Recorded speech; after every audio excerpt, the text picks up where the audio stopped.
Susunan acara diseminasi aksi nyata penerapan disiplin positif calon guru penggerak angkatan ke-11 SMK Negeri 2 Wonogiri, Rabu 21 Agustus 2024. Assalamualaikum warahmatullahi wabarakatuh. Yang terhormat Bapak Kepala SMK Negeri 2 Wonogiri, Bapak Putrajaya SPDMT, yang saya hormati Bapak Ibu yang sudah berkenan hadir. Alhamdulillah, puji syukur kita panjatkan kehadirat Allah Subhanahu wa Ta'ala yang telah memberikan limpahan nikmat, sehat, sempat sehingga kita dapat berkumpul dan silaturahmi pada kegiatan diseminasi berbagi praktek baik di SMK Negeri 2 Wonogiri pada pagi. Acara yang pertama yaitu pembukaan. Marilah kita buka acara pada pagi hari ini dengan membaca basmalah bersama-sama. Selanjutnya adalah acara kedua yaitu menyanyikan lagu Indonesia Raya. Hadirin dimohon untuk berdiri.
Hadirin dimohon duduk kembali. Puji syukur kepada Allah yang Maha Kuasa. Amin. Pagi siang hari ini kita bertemu bareng di ruang ini atas undangan saya.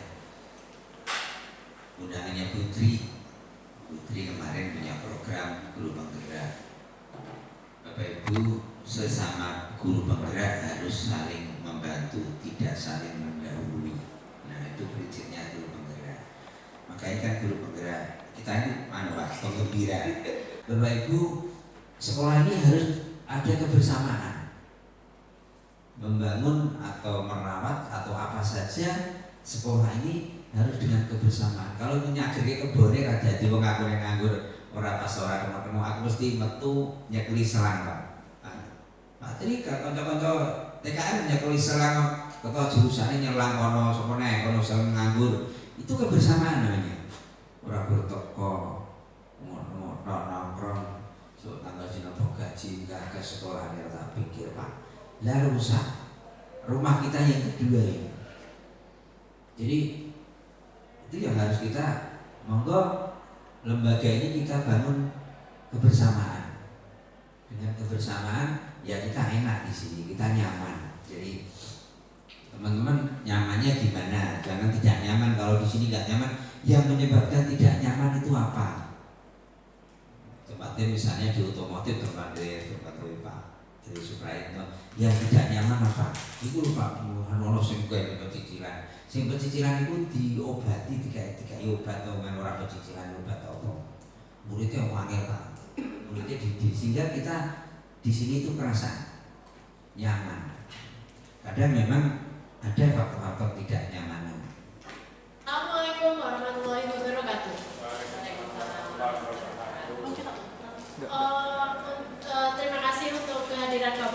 semuanya di sini saya akan memaparkan tentang diseminasi aksi nyata modul 1.4, yaitu tentang budaya positif, di mana kegiatan ini akan dilaksanakan oleh kami bertiga, yaitu Putri Cahyani, saya sendiri, dan Pak Arif Wahyudi. Untuk memulainya, mari kita lihat tayangan berikut ini. Yang pertama yaitu budaya positif. Budaya positif, dalam budaya positif itu ada yang namanya disiplin positif dan nilai-nilai kebajikan universal. Yang kedua yaitu teori motivasi, hukuman dan penghargaan, restitusi. Yang ketiga keyakinan kelas, dan yang keempat kebutuhan dasar manusia dan dunia berkualitas. Yang kelima yaitu 5 posisi kontrol, dan yang keenam adalah segitiga restitusi. Di mana 6 materi ini akan bagi kami bertiga, yaitu yang pertama disiplin positif dan nilai kebajikan universal, serta teori motivasi, hukuman dan penghargaan. Ini akan disampaikan oleh Ibu Dwi Cahyani, dan saya sendiri akan menyampaikan untuk materi yang ketiga dan keempat, yaitu keyakinan kelas, kebutuhan dasar manusia dan dunia berkualitas. Dan yang kelima dan keenam yaitu 5 posisi kontrol dan segitiga restitusi, itu nanti akan disampaikan oleh Pak Arif Wahyudi. Nah, budaya positif ini adalah pembiasaan yang bernilai positif dengan tujuan menumbuhkan karakter-karakter yang baik untuk siswa dan juga seluruh anggota warga sekolah. Budaya positif di sekolah merupakan pembiasaan yang baik, mencakup sikap dan atau perilaku maupun tutur kata oleh seluruh warga di sekolah. Jadi budaya positif ini sudah harusnya dibangun oleh seluruh warga sekolah, tidak hanya oleh Bapak Ibu guru maupun anak-anak saja, tetapi juga oleh seluruh warga sekolah.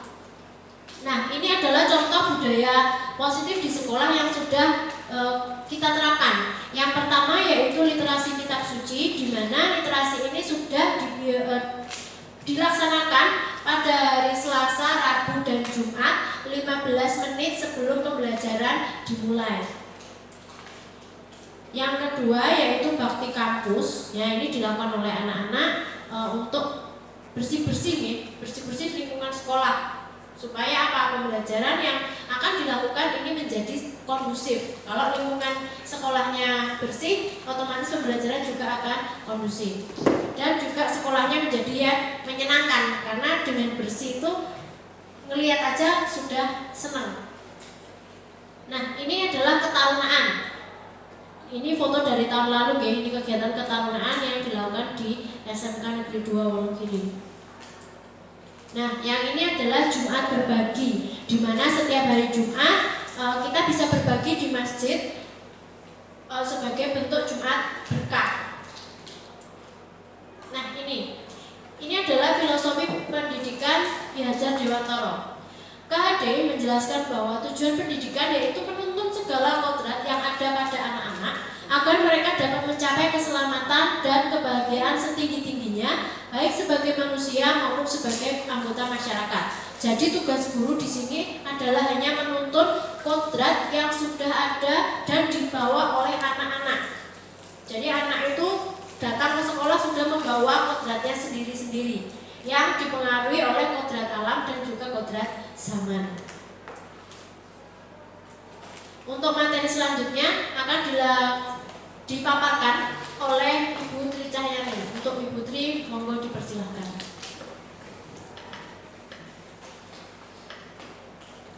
Dan kami bertiga, ada saya, Tri Cahyani, kemudian ada Bu Sri Utami dan Pak Arif Wahyudi. Kami bertiga mendapatkan salah satu tugas untuk melakukan diseminasi aksi nyata modul 1.4 dengan tema budaya positif.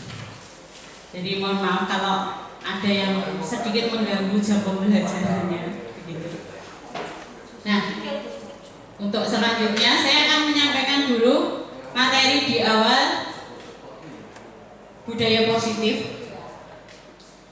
Pada materi budaya positif nanti akan ada 6 pembahasan. Yang pertama yaitu ada disiplin positif dan nilai-nilai kebajikan universal. Kemudian yang kedua teori motivasi, hukuman dan penghargaan, dan restitusi. Yang ketiga adalah keyakinan kelas.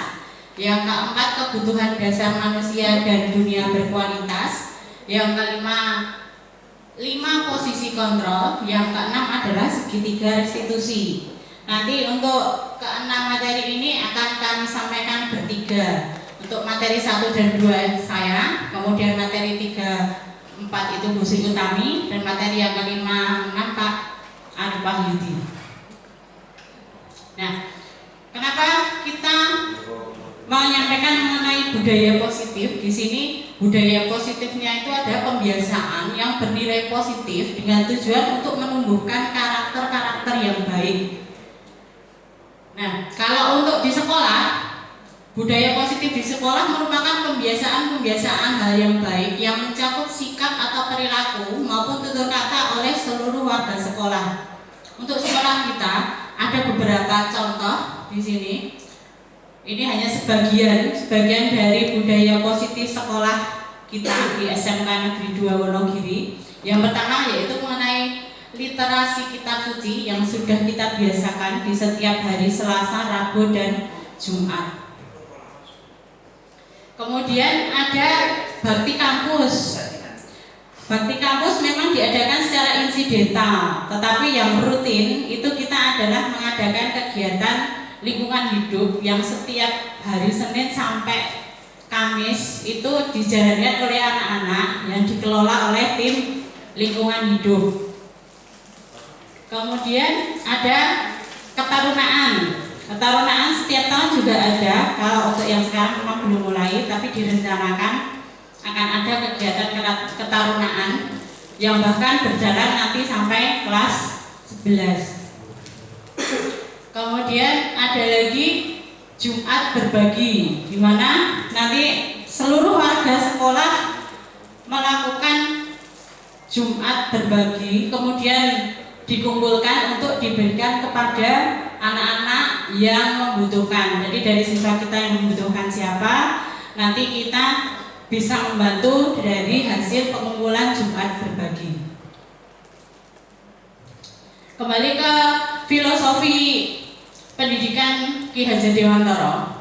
Di sini Kak Hadir menjelaskan bahwa tujuan pendidikan yaitu menuntun segala kodrat yang ada pada anak-anak agar mereka dapat mencapai keselamatan dan kebahagiaan yang setinggi-tingginya, baik sebagai manusia maupun sebagai anggota masyarakat. Kita di sini berada di SMK Negeri 2 Wonogiri. Itu tujuannya adalah menuntun anak-anak untuk mencapai cita-cita mereka, untuk mencapai tujuan mereka agar mereka dapat diterima sebagai anggota masyarakat dengan baik, dengan layak. Nah, salah satunya itu adalah tujuan dari anak-anak kita itu antara lain adalah bekerja. Ketika bekerja, maka kita menuntut mereka bagaimana kita mendampingi mereka agar mereka siap untuk bekerja. Mengingatkan untuk materi paparan saya yang sebelumnya itu antara lain dengan memberikan tambahan materi psikotes. Mungkin dari beberapa bapak ibu guru yang hadir untuk kegiatan yang sebelum ini. Kemudian ada anak-anak yang ingin melanjutkan kuliah. Ini adalah anak-anak yang kemarin berhasil lolos untuk melanjutkan. Ada yang lolos SNBP, ada yang lolos SNBT. Walaupun mungkin prosentasenya tidak besar, tapi ternyata dari lulusan SMK memang sebagian berminat untuk melanjutkan kuliah. Yang berikutnya adalah dengan mendampingi anak-anak untuk kegiatan wirausaha. Selain pada pembelajaran di kelas ada pembelajaran kewirausahaan, juga diadakan pendampingan. Di situ ada kegiatan implementasi penguatan kewirausahaan yang kemarin juga sudah diadakan bekerja sama dengan seorang wirausahawan. Nah, di sini sebelum kita ke materi disiplin positif, kita sedikit bermain dulu. Di sini ada kegiatan cobalah buka. Sebenarnya kegiatannya berpasangan, tapi duduknya agak jauh-jauh ya. Boleh lah. Nah, di situ tugas untuk yang orang pertama yaitu mengepalkan salah satu tangan. Kemudian membayangkan bahwa yang tersimpan di dalam tangan itu adalah suatu benda yang berharga. Nah, benda itu harus dijaga karena sebegitu pentingnya benda itu. Nah, yang orang kedua itu adalah dengan segala cara boleh membujuk, menggoda, menawari dengan uang itu untuk bersedia membuka kepalan tangannya. Dikasih waktu 30 detik. Sekarang coba Pak Yuna sama Pak Pur, kira-kira Pak Pur yang dibujuk mau buka tangan nggak? Bu Retno sama Pak Heri, kira-kira kalau membujuk Bu Retno untuk membuka kepalan tangannya mau nggak Bu Retno? Isinya barang berharga loh, terus minta disuruh memberikan. Kira-kira Bu Retno mau nggak ngasihkan? Barang berharga loh Bu. Oh, boleh pendapatnya saja. Kalau Pak Pur, kira-kira boleh nggak kalau ketika itu yang jenengan pegang itu benda berharga, terus Pak Yuna pengen itu diminta, boleh nggak? Nggak boleh. Nggak boleh. Bu, karena saya orang baik saya kasihkan. Oke, Pak Putra boleh. Pak Pur nggak boleh. Pak Tris terang. Satu, seharga bagi dirinya itu sebesar apa harganya. Yang kedua itu mau diberikan pada siapa itu sangat mempengaruhi. Berarti itu buka tidaknya tergantung. Tinggal dulu itu berharga bagi diri yang ini berapa besar. Yang kedua, dia tak pakai sopon. Mamanya kalau nggak pakai budi ya salah. Gitu, mamanya. Ya. Maka istrinya dikasihkan semua. Nah, tergantung. Baik, ternyata kan ada beberapa pendapat yang berbeda. Nah, sekarang dari 3 pendapat ini tadi saja Pak Pur menjawab nggak boleh, nggak dibuka. Pak Putra ya tak kasihkan saja. Pak Trisupra menjawab dengan tergantung. Ini mau dikasihkan ke siapa? Atau seberapa berharganya benda ini? Nah, di sini dalam peristiwa ini itu dihadapkan pada suatu kenyataan bahwa setiap orang itu memiliki posisi kontrol yang berbeda.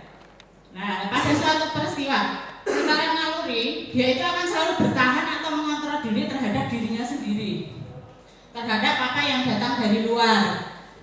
Nah, setiap kita itu memiliki kontrol atas kepalan tangan kita. Nggak mau buka, mau langsung dibuka, atau pikir-pikir dulu lah. Itu kita sendiri yang mengontrol. Nah, itu menyesuaikan dengan kebutuhan dasar seperti yang dibilang Pak Tri Supra. Jadi ini nanti mau tak buka, mau tak kasihkan, mau enggak, berdasarkan kebutuhan. Ini buat siapa, terus tujuannya apa dan sebagainya. Nah, ini ada hubungannya dengan perubahan paradigma belajar menurut teori dari William Glasser. Jadi nanti ada hubungannya dengan masalah disiplin positif. Teori kontrolnya apa? Yang pertama adalah ilusi guru mengontrol murid. Sebagai contoh begini, guru dia ketika di kelas itu dia bisa mengontrol muridnya. Ayo kamu kerjakan tugas. Ini kerjakan tugas soal ini. Dah. Ada siswa yang mengerjakan tugas dan ada yang tidak mengerjakan tugas.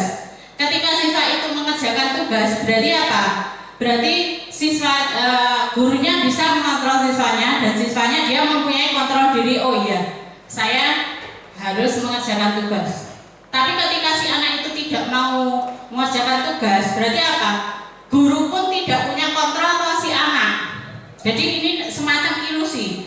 Bisa iya, bisa tidak. Itu ketika tidak bisa tidak mau mengerjakan, maka guru pun juga berarti tidak mempunyai kontrol kepada murid. Ilusi yang kedua yaitu bahwa semua penguatan positif itu efektif dan bermanfaat. Penguatan positif mungkin kita mengumpulkan anak anak dan sebagainya. Itu tidak selalu bahwa ketika kita membuat anak terus bisa mengikuti apa kemauan kita. Jadi tidak selalu juga. Kemudian untuk ilusi bahwa kritik dan membuat orang merasa bersalah itu dapat menguatkan karakter. Pada beberapa orang yang karakternya kuat, ketika dia diberikan suatu permasalahan dan dia merasa bersalah, mungkin dia bisa mengembangkan karakternya. Tapi di beberapa orang yang dia itu istilahnya orang yang pesimis, tidak pedean, maka ketika dia itu dibuat merasa bersalah, maka dia akan semakin merasa tidak pede, semakin karakter semakin menyendiri. Seperti itu. Jadi kita tidak mempunyai kontrol untuk mereka. Kemudian yang selanjutnya adalah ilusi bahwa orang dewasa memiliki hak untuk memaksa. Untuk saat ini, mungkin karena di sini juga sebenarnya sudah punya anak dan sebagainya, kita sudah tidak punya kontrol untuk memaksa anak-anak kita, gitu Pak. Karena anak punya pilihannya sendiri, ya. Karena dia juga sudah punya berpikir, oh kalau saya mau ngambil, misalnya mau kuliah, mau ngambil jurusan ini karena saya pengen jadi ini.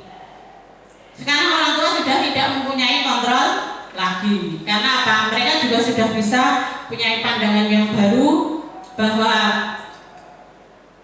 punya tujuan yang baru, sehingga orang tua untuk saat ini hanya bisa mendukung, jadi tidak bisa mengontrol. Di sini ada perubahan paradigma. Perubahan paradigma kita lihat Stimulus, respon. Jadi ada stimulus respon. Oke, ini cukup banyak. Kurang lebih yang sudah saya sampaikan tadi.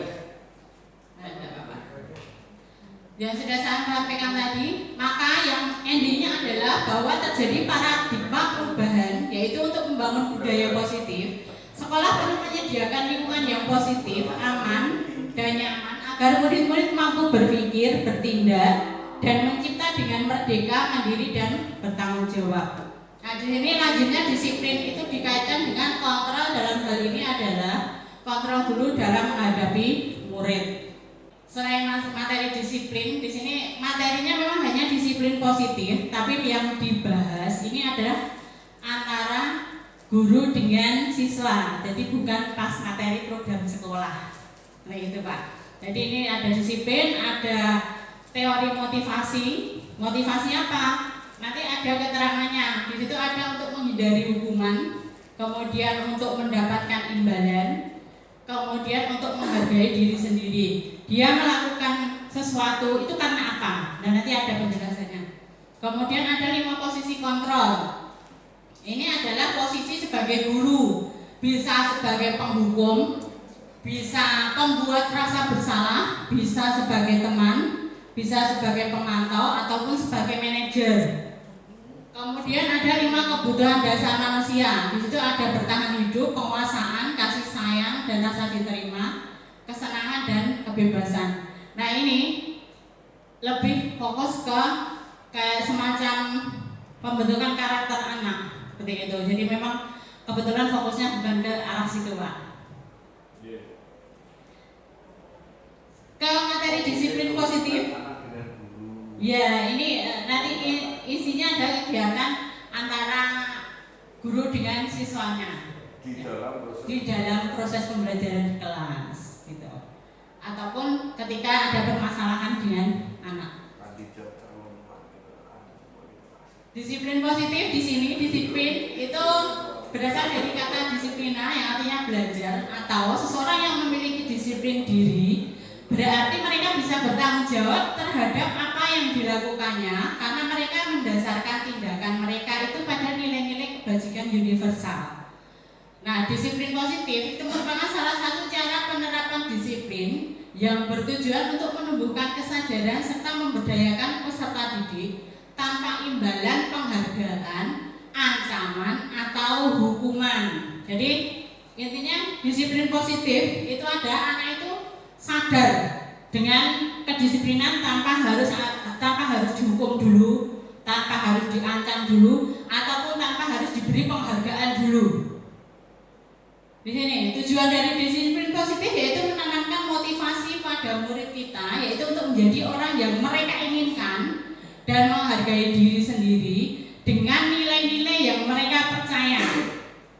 Dengan harapan ketika murid kita itu memiliki motivasi tersebut, itu adalah mereka telah memiliki motivasi intrinsik yang berdampak jangka panjang. Kemudian di sini untuk nilai-nilai kebajikan, itu ada nilai kebajikan yang disepakati bersama, terlepas dari suku, bangsa, agama, bahasa maupun latar belakang. Antara lain misalnya nilai kebajikan pada profil pelajar Pancasila itu ada beriman, bertakwa kepada Tuhan Yang Maha Esa, berakhlak mulia, mandiri, bernalar kritis, kebinakaan global, bergotong royong, dan kreatif. Kemudian ada lagi dari PYP atau Primary Year School, itu beda lagi, ada toleransi, rasa hormat, integritas, mandiri, menghargai, antusias, empati, keingintahuan, kreativitas, kerjasama, percaya diri, dan komitmen. Begitu juga keterampilan hidup, dan masih ada beberapa lagi. Ada banyak tapi hanya kami ambil sedikitnya saja. Nah, di sini ada yang namanya motivasi perilaku manusia. Motivasi perilaku manusia itu ada dua, ada ekstrinsik dan intrinsik. Di mana yang ekstrinsik itu adalah untuk menghindari ketidaknyamanan atau hukuman. Kemudian untuk satu lagi ada untuk mendapatkan imbalan atau penghargaan dari orang lain. Sementara untuk motivasi intrinsik itu ada untuk menjadi orang yang mereka inginkan, jadi sesuai dengan diri sendiri dan menghargai diri sendiri dengan nilai yang mereka percaya. Nah, di sini saya perlihatkan foto anak-anak yang sedang melakukan bengkel, kebetulan di TBSM ini.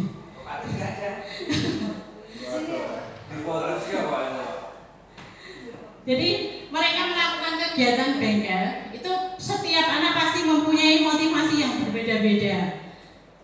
Bisa jadi karena menghindari hukuman, misalnya, wah kayak orang yang bengkel nanti dipanggil Pak Trisupra, ya nanti dipanggil kapronya, nanti dipanggil dan sebagainya. Dia hanya menghindari hukuman karena kalau ternyata pilihan pertamanya adalah bukan di teknik sepeda motor.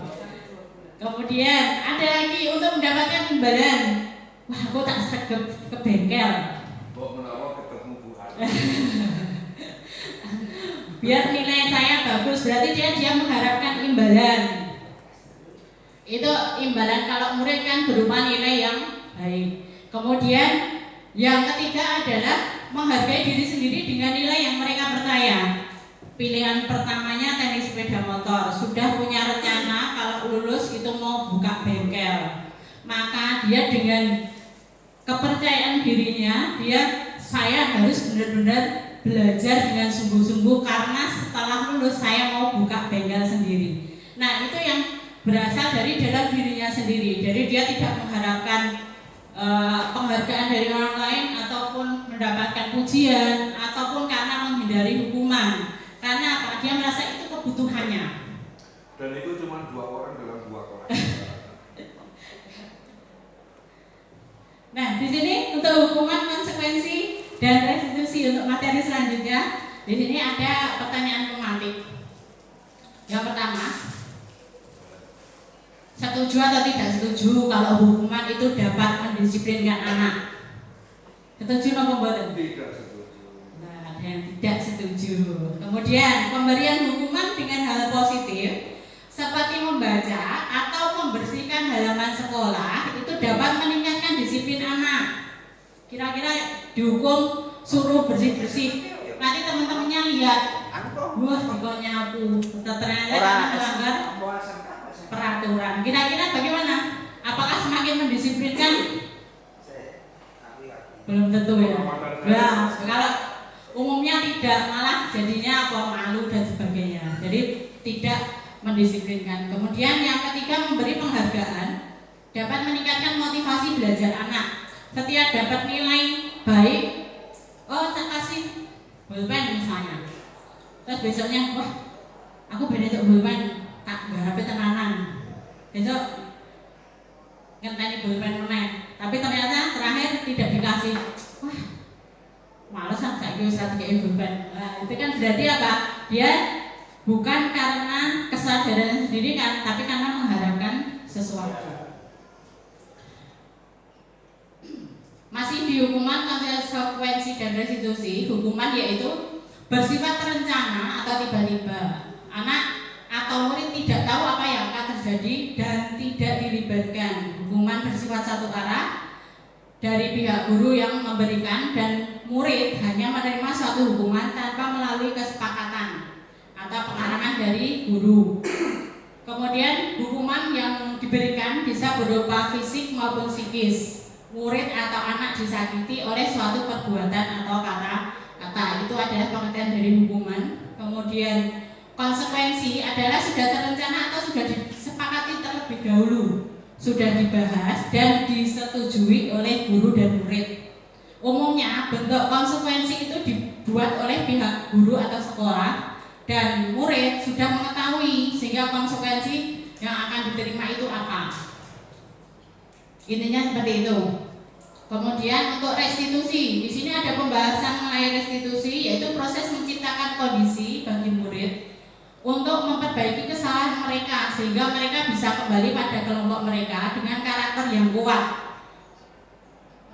Menurut Gosen, restitusi juga merupakan proses kolaboratif yang mengajarkan murid untuk mencari solusi untuk masalah mereka dan membantu murid berpikir tentang orang seperti apa yang mereka inginkan dan bagaimana mereka harus diperlakukan orang lain. Untuk materi restitusi nanti pembahasannya di paling akhir, jadi ini saya tidak membahas mengenai restitusi, nanti bagiannya Pak Arif.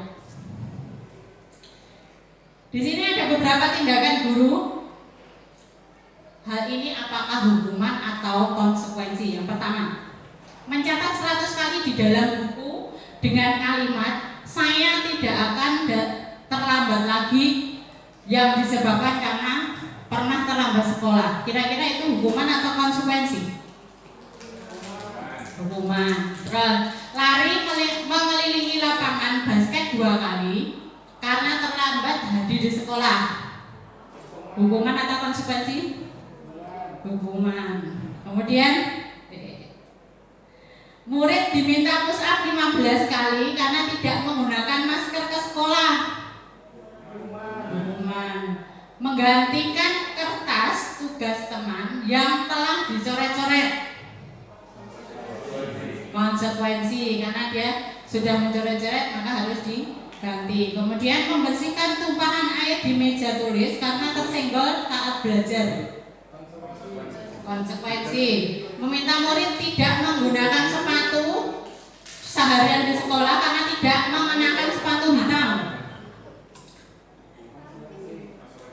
Konsekuensi atau hukuman? Tidak mengenakan sepatu seharian di sekolah karena tidak pakai sepatu hitam. Hukuman. Lari mengelilingi lapangan basket 2 kali karena terlambat 10 menit untuk pelajaran PJOK. Nah, kita lihat di situ. Nah, itu hasilnya. Jadi sesuai ya dengan apa yang Bapak Ibu sampaikan semua. Nah, di sini kesimpulannya, untuk hukuman itu bersifat tidak terencana atau tiba-tiba. Murid tidak tahu apa yang akan terjadi dan tidak dilibatkan.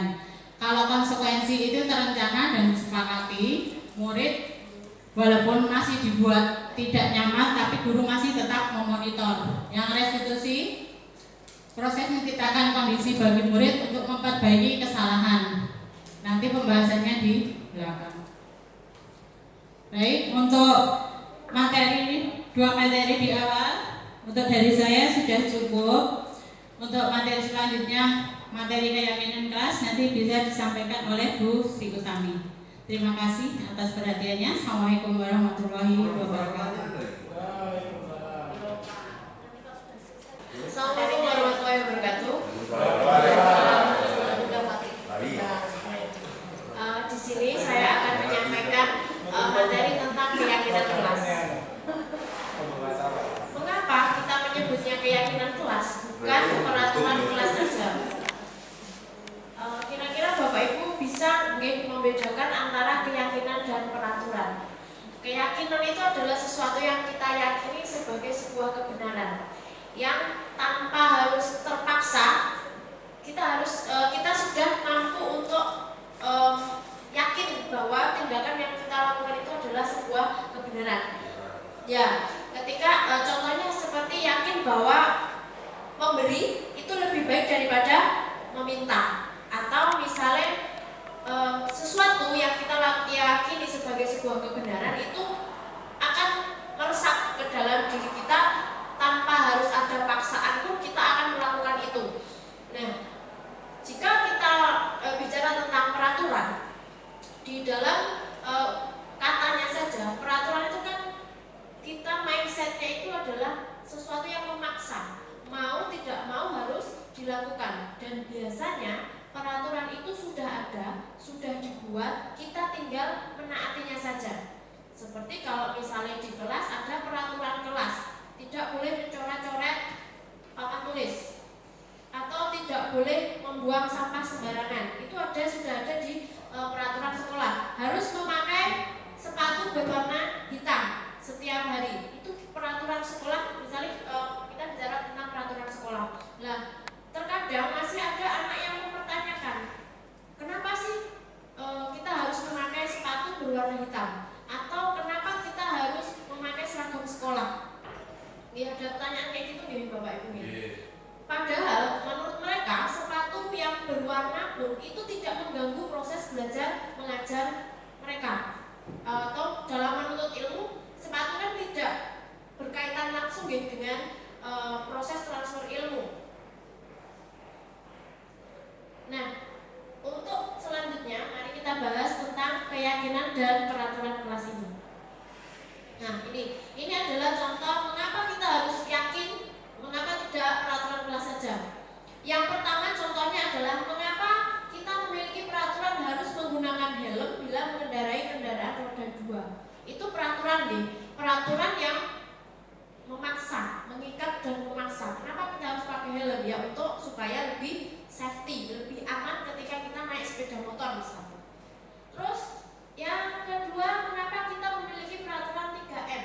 Menggunakan masker, mencuci tangan, dan menjaga jarak. Ini peraturan pada saat terjadi wabah COVID. Karena apa? Dengan adanya peraturan ini, kita menjadi lebih waspada. Dan itu peraturan juga dibuat secara memaksa.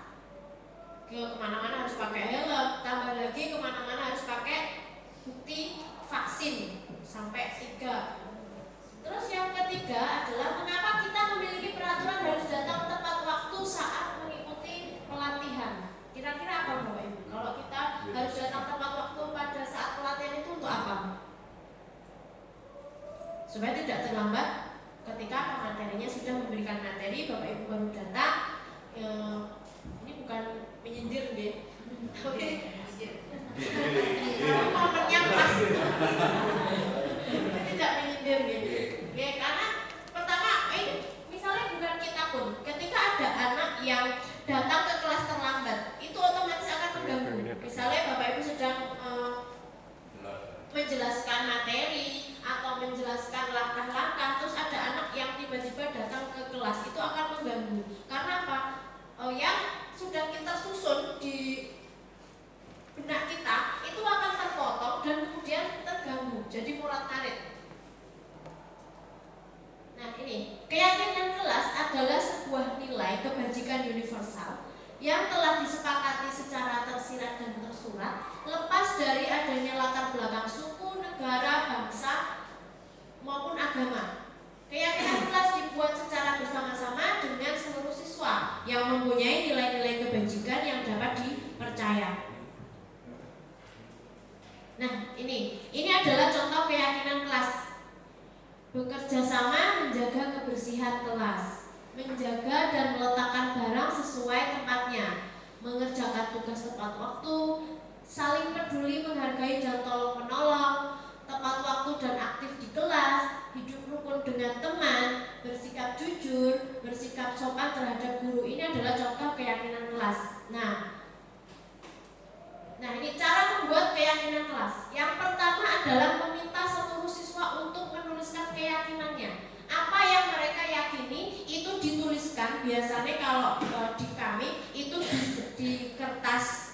note ya, yang kecil-kecil itu, terus kemudian nanti ditempel. Setiap anak dikasih kertas, kemudian disuruh untuk menuliskan keyakinannya sendiri. Kalau misalnya gini, kalau mereka yakin bahwa sesuatu itu baik dan harus dilaksanakan, berarti mereka harus menuliskannya di kertas itu. Setelah semuanya selesai menuliskan keyakinan yang mereka yakin itu tadi, yang kedua adalah membahas keyakinan yang telah ditulis. Kira-kira itu bisa tidak diterapkan di dalam kelas. Misalnya, mereka yakin bahwa mereka tidak akan datang terlambat. Itu biasanya kalau saya langsung saya kasih. Misal suatu saat kamu yakin bahwa datang terlambat itu tidak baik. Misal suatu saat kamu datang terlambat, apa konsekuensi yang akan kamu terima? Itu langsung saya dan itu nanti akan dituliskan kecil di bawahnya. Kalau saya datang terlambat, saya akan melakukan ini. Misalnya piket hari itu, walaupun dia tidak piket, dia piket hari itu. Nah, seperti itu. Terus yang kedua, memilah keyakinan kelas. Dalam murid kita yang banyak nih, 36 siswa di kelas, itu kan tidak mungkin 36 itu beda-beda. Mesti ada yang sama walaupun dengan kata-kata yang berbeda, tetapi maksud dan tujuannya sama. Kemudian itu dipilah, disamakan, nanti diambil satu. Yang keempat, yaitu mengubah keyakinan agar menjadi kalimat yang positif. Jadi di dalam keyakinan kelas itu tidak boleh ada kata-kata negatif seperti tidak boleh, tidak itu kan kalimat negatif, itu tidak boleh. Jadi diubah menjadi kalimat positif seperti ini, seperti yang tadi. Nah, bekerja sama menjaga kebersihan kelas ini mungkin kalimatnya dari anak yang awal itu kan tidak membuang sampah sembarangan atau tidak meletakkan barang sembarangan, tidak mengerjakan tugas tepat waktu. Nah, itu kemudian diubah menjadi kalimat yang positif dengan menghilangkan kata tidak. Dan yang terakhir adalah menyepakati keyakinan kelas yang sudah mereka buat. Jadi misalnya ini bekerja sama menjaga kebersihan kelas, kira-kira yakin. Nah, kalau sudah yakin berarti nanti disusun sesuai dengan urutannya. Ini caranya. Nah, ini adalah contoh keyakinan kelas yang sudah saya buat. Maaf, videonya tidak ada, nggih. Kalau yang ini keyakinan kelas 11 TKMA. Ini kebetulan kelas saya sendiri. Nah, ini kan datang dan pulang tepat waktu. Awalnya anak-anak menuliskan tidak membolos, tidak terlambat. Nah, seperti itu. Terus yang kedua ini tertib membayar kas. Ini kata-kata awalnya adalah tidak membayar kas. Nah, yang ketiga itu tertib melaksanakan tugas piket. Nah, ini awalnya ada hukuman. Nah, ini kalimatnya ada hukuman ketika tidak piket, itu hukumannya apa, itu ada. Dan yang keempat, menghargai dan menghormati bapak ibu guru yang mengajar di kelas. Ini awalnya kata-katanya adalah tidak ramai ketika bapak ibu guru sedang menjelaskan di kelas. Nah, tertib soal potongan rambut. Ini awalnya kata-katanya adalah tidak boleh rambutnya panjang atau tidak boleh rambut tidak potongan 01 nah itu. Nah, ini tertib dalam pemakaian seragam. Ini juga awalnya ada kata tidaknya. Makan pada saat jam istirahat. Ini awalnya tidak boleh makan pada saat jam pembelajaran. Nah, seperti itu Bapak Ibu. Nah, ini kemudian untuk selanjutnya adalah kebutuhan dasar manusia. Nah, kebutuhan dasar manusia adalah segala sesuatu yang kita lakukan untuk mendapatkan apa yang kita inginkan. Nah, keinginan manusia itu kan banyak sekali ya Bapak Ibu semuanya. Seluruh tindakan yang kita lakukan memiliki tujuan tertentu, dan semua usaha terbaik yang kita lakukan adalah dalam rangka agar kebutuhan dasar kita terpenuhi dengan baik. Misalnya, kebutuhan dasar kita adalah kesenangan, ya kan? Kita bisa bekerja untuk mendapatkan apa kesenangan kita. Kita berusaha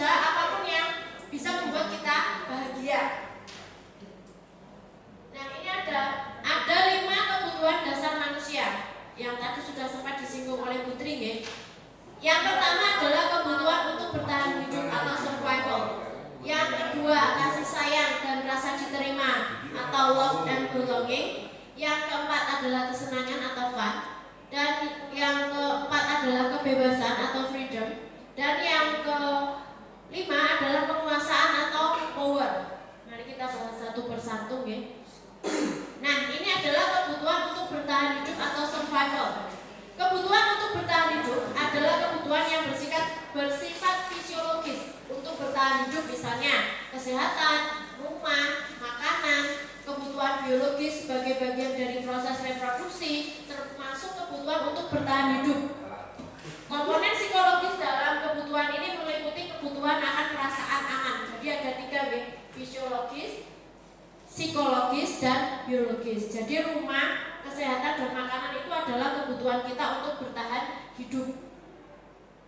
Walaupun kalau kita nggak punya rumah pun aslinya juga masih bisa hidup ya, asalkan kita sehat. Ya kan bisa kontrak, bisa sewa kos, bisa camping, ya kan? Ya. Tapi kan nggak mungkin camping terus-menerus. Nah, kalau kesehatan itu adalah, kalau menurut saya adalah faktor yang utama nih. Kalau makanan, yang penting kan bisa makan makanan yang bergizi, yang sehat itu kan nggak harus mahal. Nah, ini yang kedua adalah kasih sayang dan rasa diterima. Kebutuhan akan kasih sayang adalah kebutuhan psikologis ya. Jadi tidak ada bentuknya. Kebutuhan untuk disayangi dan diterima meliputi kebutuhan akan hubungan dan koneksi sosial, kebutuhan untuk memberi dan menerima kasih sayang, dan kebutuhan untuk merasa menjadi bagian dari suatu kelompok. Nah, ini adalah yang saya rasakan baru-baru ini. Saya menjadi anggota kelompok baru di SMK Negeri 2. Saya merasa disayangi juga oleh teman-teman yang sudah saya ketemui ya. Buktinya jenengan di sini memenuhi undangan, walaupun yang mengundang Putri, tapi ada saya di dalamnya, dan jenengan hadir itu sudah sebuah berkah yang luar biasa untuk saya. Walaupun terlambat. Nah, kalau rasa diterima ya alhamdulillah saya juga diterima, disayangi itu sudah wah luar biasa pokoknya. Nah, yang ketiga itu adalah kesenangan atau fun. Nah, kebutuhan akan kesenangan adalah kebutuhan untuk mencari kesenangan, bermain, dan tertawa. Bayangkan hidup tanpa kenikmatan apapun, betapa menyedihkannya.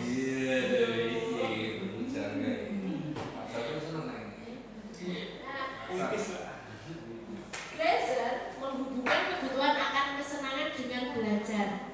Semua hewan dengan tingkat intelijensi tinggi, misalnya anjing, lumba-lumba, primata, dan lain-lain itu senang bermain.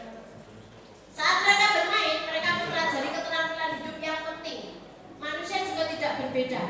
Anak-anak dengan kebutuhan dasar kesenangan yang tinggi biasanya ingin menikmati apa yang mereka lakukan.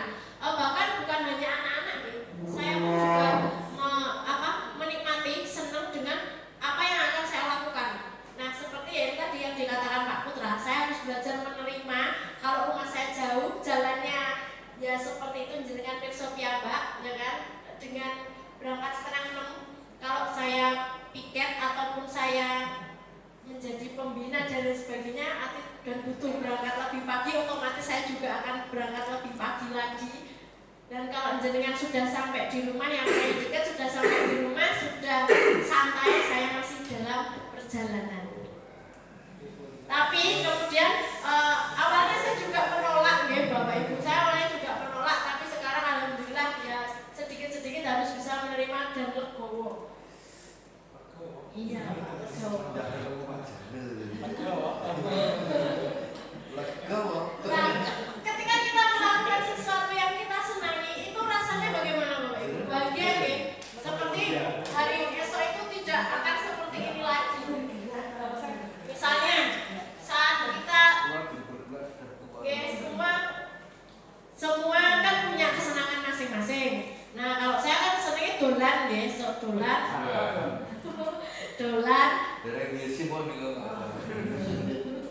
Nah, kalau saat kita misalnya dolan, itu kan waktu itu berjalan cepat sekali ya. Tapi kalau kita bekerja, apalagi pekerjaan itu tidak kita senangi,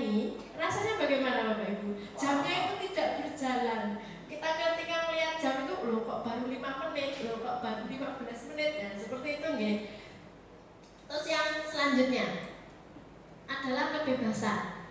Kebutuhan untuk bebas adalah kebutuhan akan kemandirian, otonomi, dan memiliki pilihan dan mampu mengendalikan arah hidup seseorang. Anak-anak dengan kebutuhan kebebasan yang tinggi menginginkan pilihan. Mereka perlu banyak bergerak, suka mencoba-coba, tidak terlalu terpengaruh orang lain, dan senang mencoba hal baru yang menarik. Ini juga berlaku untuk anak-anak kita, ya. Mereka juga senang hal-hal baru yang lebih menarik. Jadi kalau misalnya diajarkan guru dengan cara lama, ya, itu mereka juga akan bosan dan kemudian tidur. Saya minggu ini juga sudah mengalami, padahal mereka sudah saya kasih tugas yang menurut saya sudah fun, sudah menyenangkan, tetapi ketika saya menjelaskan tugas itu masih ada anak yang tidur. Dan saya kebetulan ngajar sejarah, mereka itu kayak didongengi tidur, yang di belakang tidur sudah sedeku di mejanya terus kemudian tidur. Ilmu katanya. Katanya juga Sudirman dulu. Bukan katanya, Pak. Kalau saya sudah ada menurut data. Menurut data itu ada, dan menurut sumber sejarah. Nah, itu bukan katanya lagi. Kita juga sama, ya. Kita sebagai guru juga, kalau saya senang hal-hal menarik itu senangnya hal-hal baru, menarik. Tapi menariknya saya dengan panjenengan mungkin beda. Ya,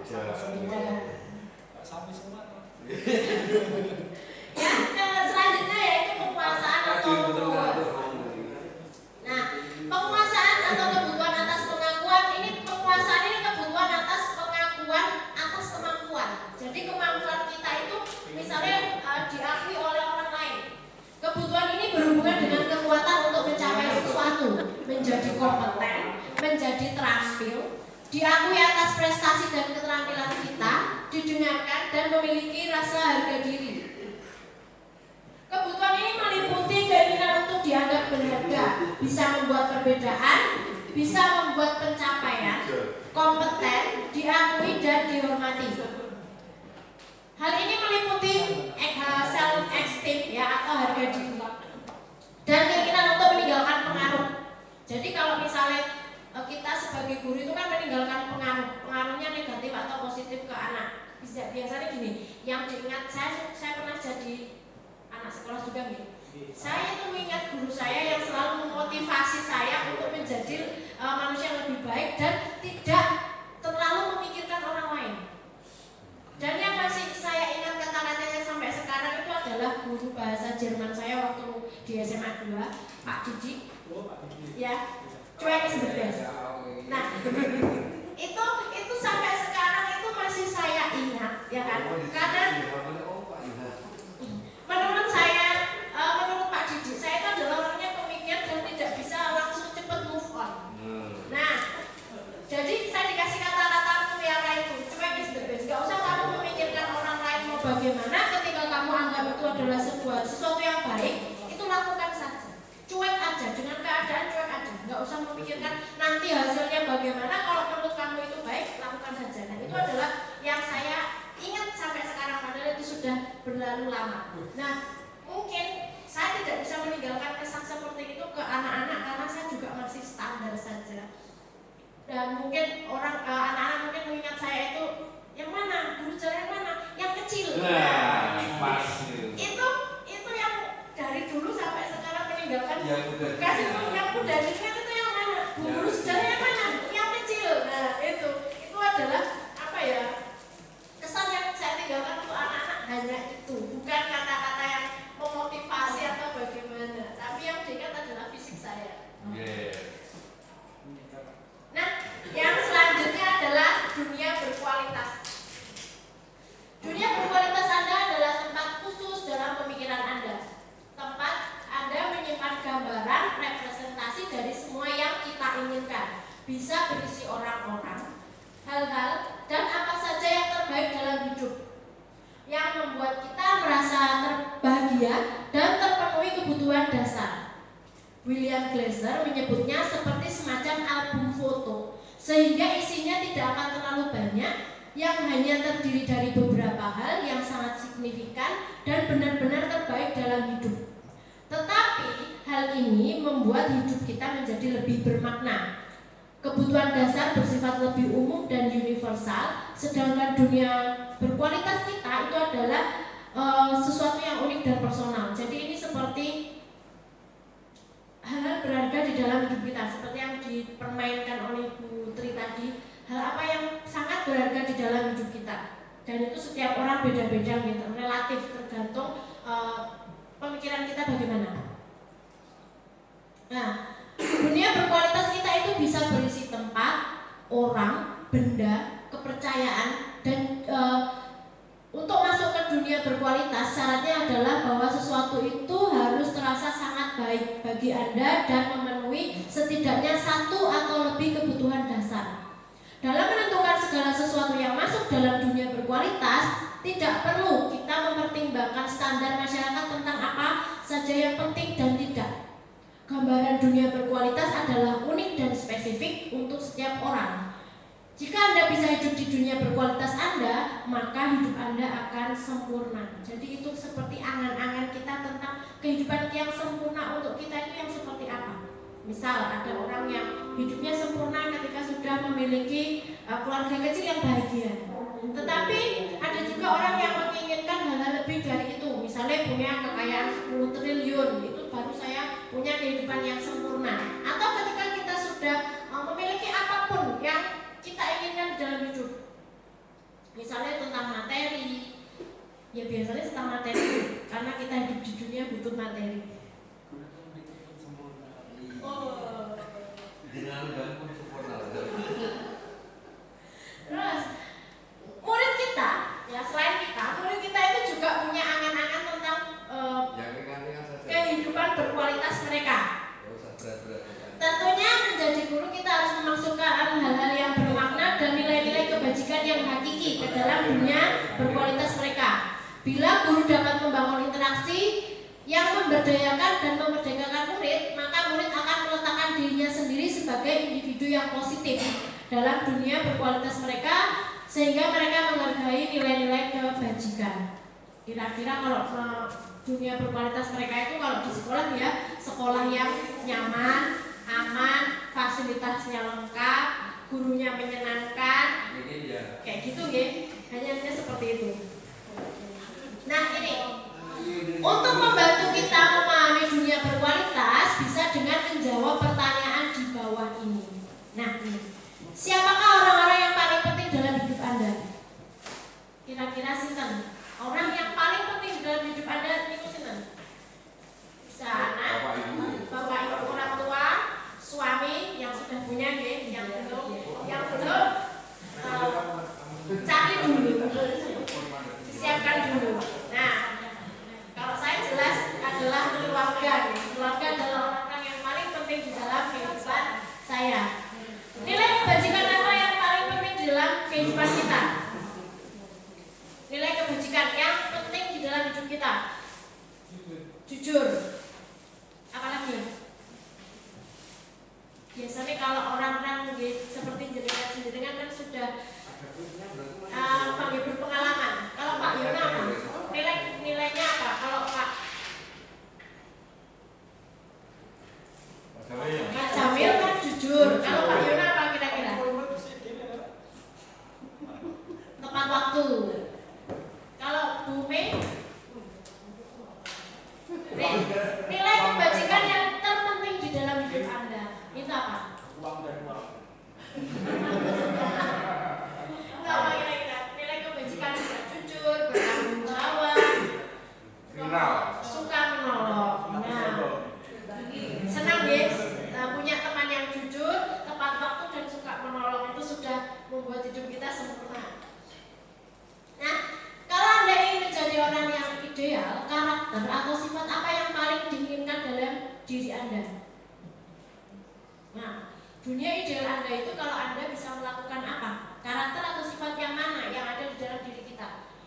Kalau saya jelas yaitu jujur ya. Kalau jujur itu pertama itu beriman dan bertakwa. Yang kedua adalah jujur.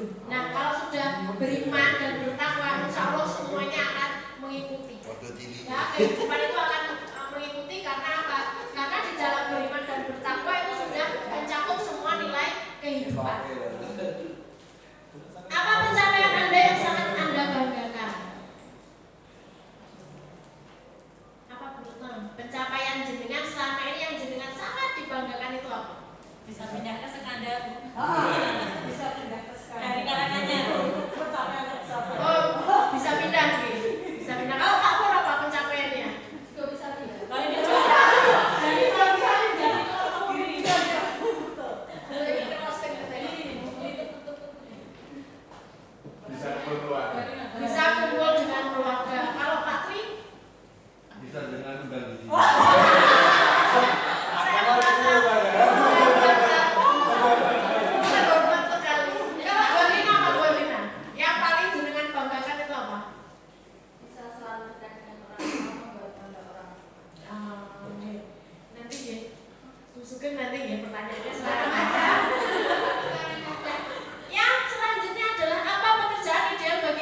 dipentelengi oleh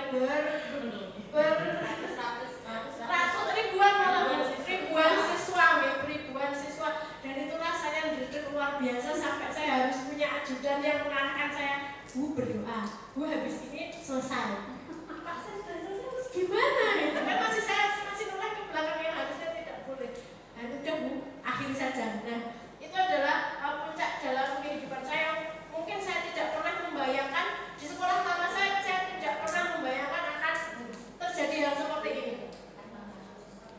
Terus yang selanjutnya yang paling terakhir adalah apa yang paling bermakna di dalam kehidupan kita. Monggo Pak Sinten, Bu Sugeng, yang paling bermakna di dalam kehidupan kita. Bermakna itu ya kalau keluarga sehat, bahagia, pokoknya happy lah. Apalagi sertifikasi cair.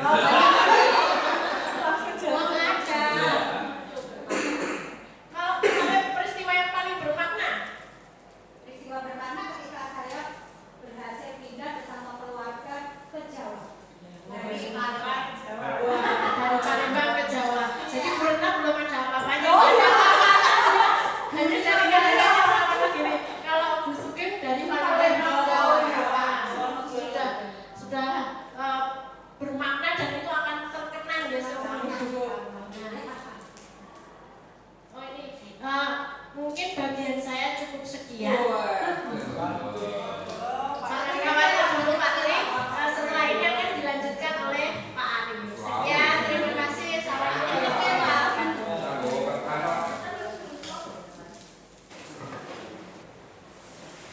Baik, assalamualaikum warahmatullahi wabarakatuh.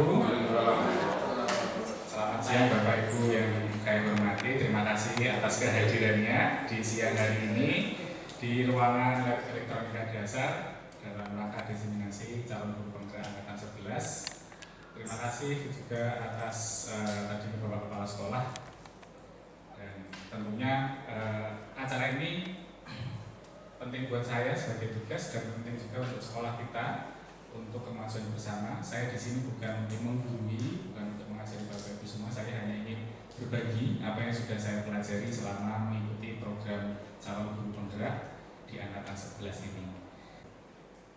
Kemudian ada 5 posisi kontrol sebagai guru. Yang pertama adalah penghukum. Penghukum ini mungkin saya selama ini yang sering saya terapkan. Saya masih sebelum mengikuti JDP ataupun dari awal dulu memang posisinya lebih ke penghukum. Penghukum ini maksudnya adalah apabila ada siswa yang melakukan kesalahan, ya kita langsung memberikan hukuman atau konsekuensi yang sudah disepakati bersama. Kemudian membuat rasa bersalah teman, pemantau atau manajer. Nah, penghukum tadi itu biasanya hukumannya berupa fisik atau verbal. Hukuman tidak hanya berupa misalnya push up, sit up, lari, itu, tapi juga dari perkataan kita itu juga bisa menjadi penghukuman. Jadi walaupun tidak menyakiti secara fisik, tapi kadang juga tidak kalah berbahaya dibandingkan dengan hukuman fisik, karena itu dengan hati tadi bisa dendam dan membenci kita dan seterusnya. Karakteristiknya adalah nada suara tinggi, bahasa tubuh adalah mata melotot, jari-jari menunjukkan menghadik, ya, tangannya getem-getem gitu. Nah, contoh patuhi aturan saya atau awas, ada ancaman juga di situ. Kemudian kamu selalu saja salah. Jadi menjudge siswa selalu salah itu juga bagian dari menghukum. Ini bagian menghukum yang verbal, kemudian selalu pasti selalu yang terakhir selesai. Jadi ada tugas yang harusnya dikumpulkan. Nah, ditambah kalimat ini saat menerima tugas siswa. Ini juga bagian menghukum, dan karakternya adalah tadi bisa menimbulkan dendam dan sebagainya di awal tadi. Hasilnya kemungkinan murid akan marah, mendendam atau bersifat agresif. Ya, jadi sifatnya akan seperti ini, cenderung seperti ini. Kemudian posisi kontrol yang kedua adalah membuat rasa bersalah. Posisi ini biasanya guru akan bersuara lebih lembut, ya, suaranya lembut, suaranya tidak yang galak, tidak yang melotot dan sebagainya. Ini menggunakan keheningan yang membuat orang lain merasa tidak nyaman, bersalah atau rendah diri. Ya, mungkin ibu-ibu kalau di rumah gitu ya, kadang dimangke, mana gitu. Itu juga hukuman. ya, itu juga bagian dari membuat rasa bersalah yang juga sebenarnya ini tidak kalah berbahaya dengan yang lain. Contohnya mungkin dengan kalimat yang lembut, ibu sangat kecewa sekali dengan kamu, atau berapa kali bapak harus mengingatkan kamu. Gimana coba kalau orang tua kamu tahu berbuat begini, itu juga bagian dari membuat rasa bersalah. Nada suara yang memelas, halus, sedih, berasa teduh, merapat pada anak, lesu, dan anak itu dibuat seperti lesu, merasa bersalah seperti itu. Kemudian hasilnya murid akan merasa bersalah, murid akan merasa menjadi orang yang gagal, dan emosi tertanam rapat di dalam diri anak tersebut. Jadi poin nomor 2 itu yang saya kira harus diperhatikan, bahwa anak bisa sangat terkubur di dalam rasa menjadi orang yang gagal. Jadi dia akan menjadi down, ya, menjadi tidak percaya diri kalau kita memposisikan membuat siswa itu merasa bersalah, ya, walaupun mungkin ya kita baik untuk memotivasi dia. Nah, mungkin kita lanjutkan dulu baru nanti kita ramu. Kemudian posisi kontrol guru yang ketiga adalah teman, di mana posisi ini tidak akan menyakiti murid, namun tetap berupaya mengontrol murid melalui persuasi. Contohnya, ayo bantulah demi bapak ya. Nah, ada rayuan seperti itu, ayo ingat tidak bantuan bapak, ayo ingat tidak bantuan bapak selama ini, seperti itu. Kemudian, ya sudah kali ini tidak apa-apa, nanti ibu bantu bereskan. Nah, ini sifat posisi kontrol sebagai teman. Nada suaranya ramah, akrab, bercanda, bahasa tubuhnya merapat pada murid, mata yang biasa tidak melotot, dan senyum atau bahkan ada yang jenaka. Kemudian hasilnya murid akan merasa senang dan akrab dengan guru. Ini sisi positifnya. Sedangkan sisi negatifnya itu malah lebih banyak, menjadi ketergantungan pada guru tersebut, merasa bisa mengandalkan guru tersebut, hanya akan berbuat sesuatu bila menyuruh atau disuruh oleh guru yang bersangkutan, guru yang tadi dianggap sebagai teman tadi. Jadi dia berlindung pada guru tersebut.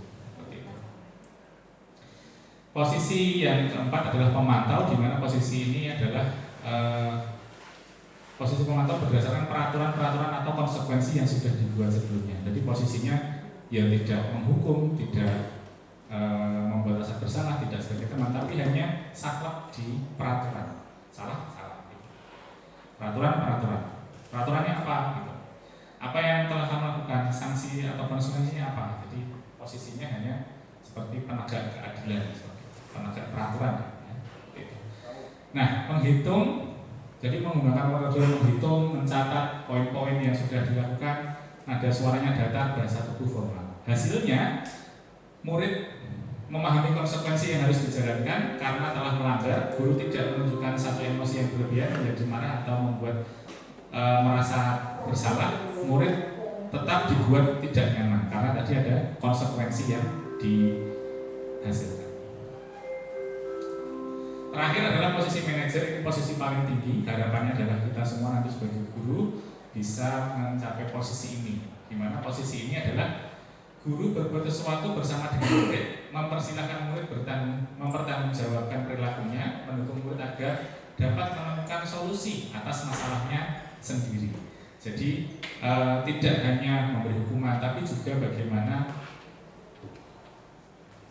membantu murid untuk mencari solusi atas masalahnya tadi.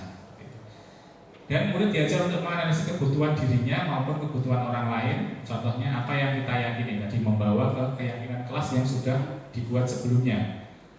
Apa yang kamu yakini, apa yang dia percayai tentang hal-hal yang dia lakukan. Kemudian jika kamu meyakininya, apakah kamu bersedia memperbaikinya? Jadi seperti itu.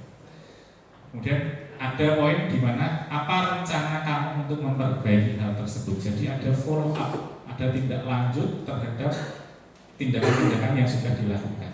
Hasilnya mengembalikan tanggung jawab pada murid untuk mencari jalan keluar atau permasalahannya, tentu dengan bimbingan guru. Intinya adalah di sini menerapkan menyelesaikan masalahnya, tetap memberi kesempatan kepada murid. Kita gali apa sih yang menjadi dasar dia melakukan hal tersebut, kemudian mencari solusi. Misalnya ada siswa melakukan kesalahan dengan lempar-lemparan sepatu temannya seperti itu. Nah, setelah digali ternyata dia hobinya memang untuk di bidang olahraga lingkungan. Nah, kita arahkan nanti untuk ikut ekskul seperti itu. Jadi permasalahan yang dihadapi kita bisa menemukan solusi untuk kedepannya anak tersebut seperti apa. Kemudian segitiga restitusi, ini adalah poin yang berikutnya dari budaya positif. Jadi tahapan segitiga restitusi itu ada 3. Yang pertama adalah menstabilkan identitas. Setiap orang pasti pernah melakukan kesalahan. Kamu bukan satu-satunya yang pernah melakukan ini. Bagaimana kondisimu? Apakah sudah siap untuk berbagi dengan bapak atau ibu guru? Kemudian bagaimana perasaanmu atau setelah melihat kejadian ini? Nah, itu posisinya adalah menstabilkan identitas, termasuk juga nanti menenangkan siswa. Mungkin faktor emosinya masih ada, itu diredam dulu. Mungkin selama ini masih tertutup, coba dibuka dirinya dulu apakah sudah siap berbagi seperti itu. Kemudian yang kedua adalah validasi tindakan yang salah. Ini adalah menghubungkan apa yang sudah dilakukan siswa dengan tadi keyakinan kelas atau keyakinan sekolah yang sudah disepakati. Atau bisa juga dengan kalimat kamu tentu punya alasan mengapa melakukan ini. Jadi menggali kebutuhan dasar apa yang dibutuhkan anak. Mungkin faktor mencari kesenangan, atau mungkin faktor mencari kebebasan, faktor penguasaan, pengen dihargai dan sebagainya. Kemudian adakah cara lebih efektif untuk mendapatkan hal yang kamu butuhkan? Itu juga bagian dari validasi tindakan yang salah. Kemudian tahapan yang ketiga adalah keyakinan kelas apa yang kita sepakati, kemudian kamu ingin menjadi orang seperti apa. Ini tindak lanjut berikutnya di tahap ke depan, anak ini pengen seperti apa, pengen berubah seperti apa. Nah, saya jabarkan beberapa poin untuk menstabilkan identitas, yaitu bertujuan mengubah identitas anak dari orang yang gagal karena melakukan kesalahan menjadi orang yang sukses. Jadi awal-awalnya dia merasa down, kita coba menggali mengubah identitas yang awalnya tidak pede menjadi lebih percaya diri. Misalnya mendorong siswa reflektif, tujuannya mengubah situasi sulit menjadi kooperatif dengan beberapa contoh kalimat. Berbuat salah itu tidak apa-apa, nah diteruskan sendiri. Tapi seperti apa? Tidak ada manusia yang sempurna. Ini tujuannya bukan untuk bombong, bukan, tapi memang bagaimana anak itu stabil posisinya. Kadang ada anak yang memang melakukan bersalah itu tidak sengaja dan dia langsung down, langsung merasa benar-benar terpuruk seperti itu. Nah, ini digunakan untuk mengembalikan stabilitas psikologis anak tersebut. Saya juga pernah melakukan kesalahan, mungkin ini bisa juga dipakai. Kita bisa menyelesaikan ini. Bapak ibu guru tidak tertarik mencari siapa yang salah, tapi bapak ibu guru ingin mencari solusi dari permasalahan ini. Langsung menawarkan solusi, mengajak berdiskusi. Kamu merasa begitu? Apakah kamu sedang menjadi teman yang baik untuk dirimu sendiri dan sebagainya? Ini pilihan-pilihan contoh kata dan bisa juga menggunakan kalimat atau kata yang lain. Kemudian validasi tindakan yang salah itu menggali informasi mengenai kebutuhan dasar yang coba dipenuhi oleh siswa tersebut. Kemudian restitusi bukan membenarkan murid melakukan kesalahan, melainkan mencoba memahami mengapa siswa melakukan kesalahan tersebut. Jadi ini yang poin yang saya katakan bahwa bukan membenarkan, ya bukan belani, tapi bagaimana kita menggali mengapa siswa melakukan hal tersebut. Mungkin ada kebutuhan dasar tadi yang belum terpenuhi, atau mungkin ada motivasi lain, itu coba kita gali. Dapat digunakan kalimat padahal kamu bisa melakukan lebih buruk dari ini. Kamu pasti punya alasan mengapa melakukan ini yang kemarin saya coba pakai. Kemudian kamu patut bangga dengan dirimu karena kamu telah melindungi sesuatu yang penting bagimu. Dan kamu boleh mempertanyakan sikap, tapi kamu harus menambahkan sikap yang baru. Ya, seperti itu. Dalam segitiga restitusi yang terakhir adalah menanyakan keyakinan. Jadi sudah sebelumnya dibangun tentang kebajikan universal, kemudian keyakinan kelas sudah dibentuk. Ini ada bagaimana nanti kita mengaitkan antara ketika identitas sukses telah tercapai pada langkah 1 dan tingkah laku yang salah telah divalidasi langkah 2, maka anak akan siap untuk dihubungkan dengan nilai-nilai yang dia percaya, berpindah menjadi orang yang dia inginkan. Penting untuk menanyakan hal ini ke anak, kehidupan seperti apa nanti yang dia inginkan. Apakah Anda ingin menjadi orang yang sukses, bertanggung jawab, atau bisa dipercaya? Seperti itu contohnya. Kemudian contoh kalimatnya, apa yang kita percaya sebagai kelas atau keluarga, apa nilai-nilai umum yang telah kita sepakati, apa bayangan kita tentang kelas yang ideal, kamu bisa menjadi orang yang seperti apa. Ini contoh segitiga restitusi. Ini contoh kemarin mencoba sedikit berdrama dengan penerapan segitiga restitusi. Ini hanya contoh yang disetting tapi bukan nyata. Sebentar, belum sempurna tapi mungkin arahnya saya sudah mengikuti untuk menerapkan tahapan segitiga restitusi.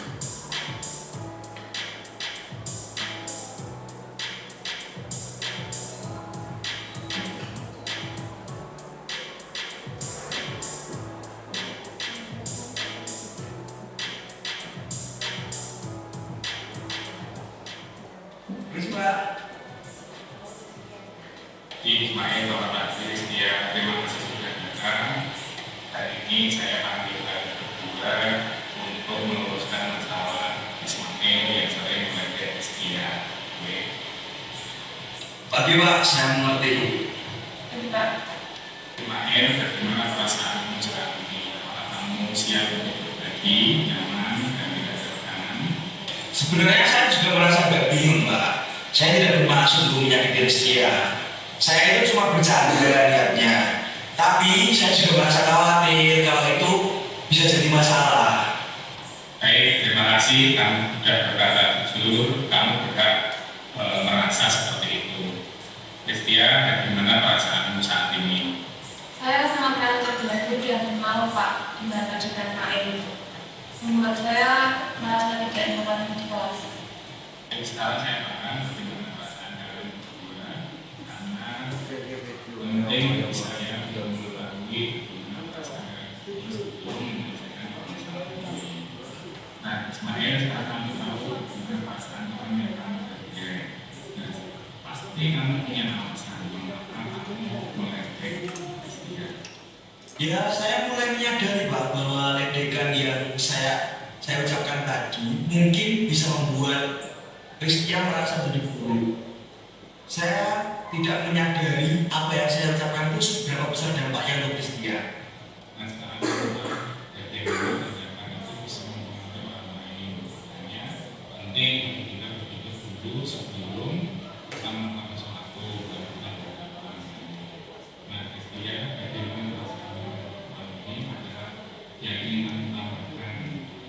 Saya merasa terhina dan membuat saya termotivasi. Keyakinan kelas apa yang terkait dalam hal ini? Yang saya pelajari saling menghormati. Mail, apa langkah yang bisa kamu ambil untuk memastikan bahwa di masa depan temanmu tidak merasa tertekan atau tidak nyaman terhadap kamu? Sepertinya saya harus berhati-hati, Pak, dengan kata-kata yang saya ucapkan supaya lebih memperhatikan perasaan orang lain. Mungkin nanti saya juga mau minta maaf kepada Kristia secara langsung. Itu langkah yang sangat bagus. Nah, Kristia, bagaimana tanggapanmu tentang langkah-langkah yang dilaksanakan oleh Mail nanti? Karena ini juga dan kami memaafkannya, saya akan menghargainya. Mungkin itu membuat saya lebih juga. Kami selaku guru akan selalu mendukung kalian. Pastikan bahwa kalian selalu berkomunikasi dengan baik, saling mendukung satu sama lain, dan mengingatkan ya, jadi menjadi aktor kembali. Terima kasih, Pak. Kedepannya saya akan berusaha untuk lebih memperhatikan perasaan teman-teman saya, juga menjaga omongan saya supaya tidak menyakiti perasaan teman-teman. Terima kasih, Bapak. Saya pada kelas juga lebih Terima kasih Ismail dan Dia. Semoga kita bisa menjadi lebih baik lagi ya. Terima kasih.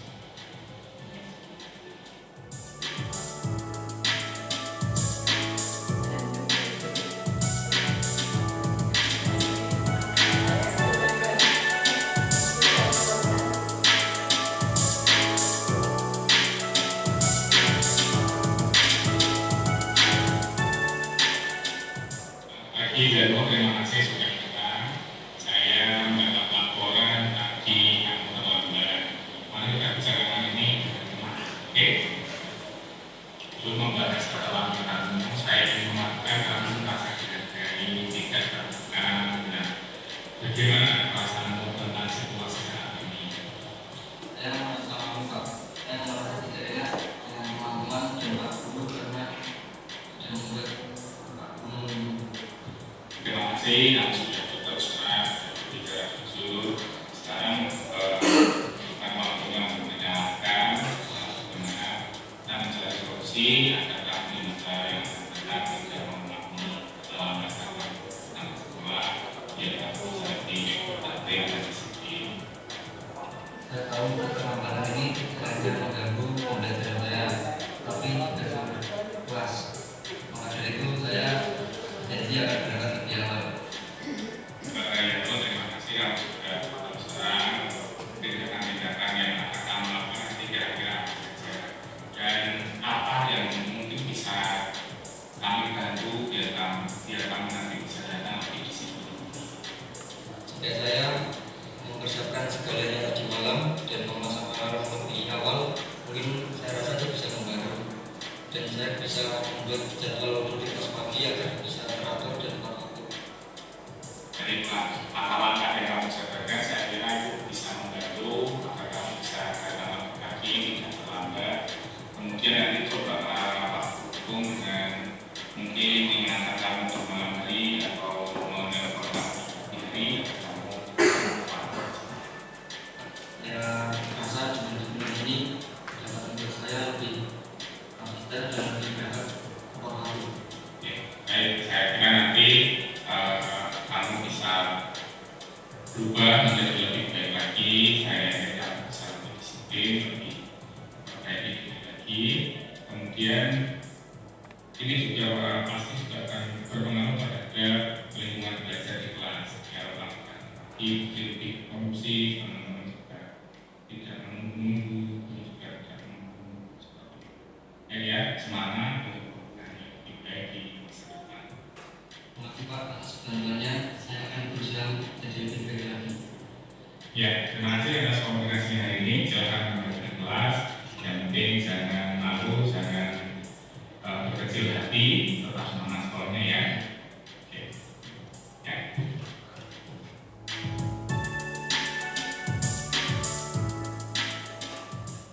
Assalamualaikum warahmatullahi wabarakatuh.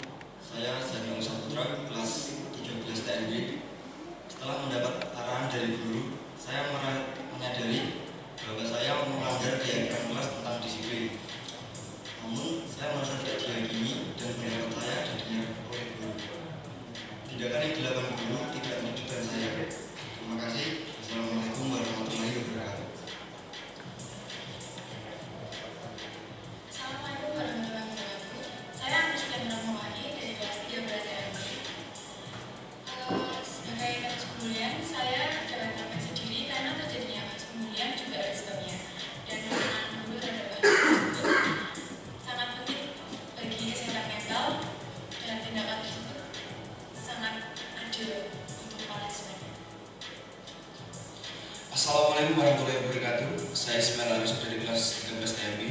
Setelah saya dimediasi oleh guru, saya menjadi mengetahui kesalahan yang saya lakukan. Di proses mediasi, guru sangat baik dalam memberi solusi atas masalah yang saya alami.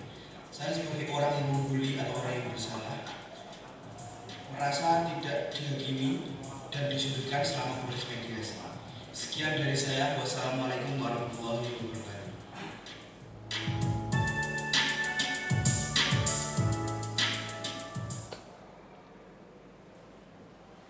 Baik, Bapak Ibu itu contoh yang settingan. Saya kira kalau kita menghadapi sesuatu yang sesungguhnya tidak semanut-manut itu, ya. Ini sudah disetting. Karena memang tugasnya kemarin membuat skenario, hanya membuat skenario contoh. Kalau yang asli kadang nggak ngepasi itu, nggak ngepasi itu nanti malah repot gitu ya. Jadi kemarin tugasnya adalah membuat skenario.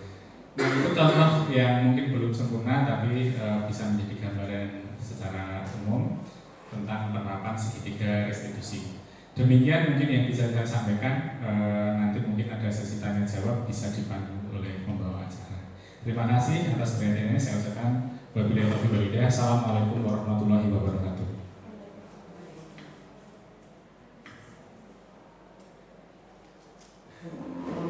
Ya, akhirnya acara demi acara telah kita lewati dan tibalah pada acara paling akhir yaitu penutup.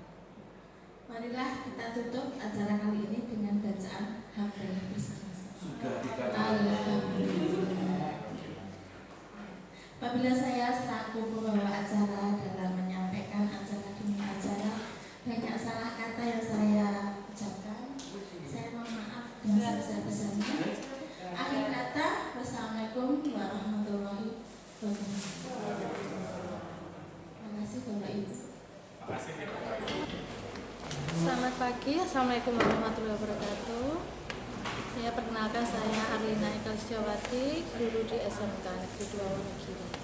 Setelah saya mengikuti diseminasi budaya positif dari CGP angkatan ke-11, saya semakin paham bahwa pembiasaan disiplin positif terhadap anak itu sangat membangun atau membentuk karakter anak itu. Jadi harus ditekankan sejak dini, kita harus mensupport anak dalam melakukan disiplin positif sesuai juga dengan filosofi pendidikan dari Ki Hajar Dewantara. Saya harapkan kegiatan seperti ini tidak hanya berupa teori tetapi ada implementasi di dalam pembelajaran sehari-hari. Terima kasih. Wassalamualaikum warahmatullahi wabarakatuh. Assalamualaikum warahmatullahi wabarakatuh. Saya Metias, guru SMK Negeri 2 Wonogiri. Setelah saya mengikuti kegiatan diseminasi dari calon guru penggerak angkatan 11, saya memahami bahwa restitusi adalah proses menciptakan kondisi bagi siswa sehingga mereka tahu dan mengajarkan murid bagaimana mencari solusi untuk masalah mereka dan membantu murid berpikir tentang seperti apa yang mereka inginkan dan bagaimana mereka harus memperlakukan orang lain. Yang saat itu adalah berguna untuk bagaimana kita melaksanakan dalam kegiatan pembelajaran dan memahami lingkungan kelas. Terima kasih.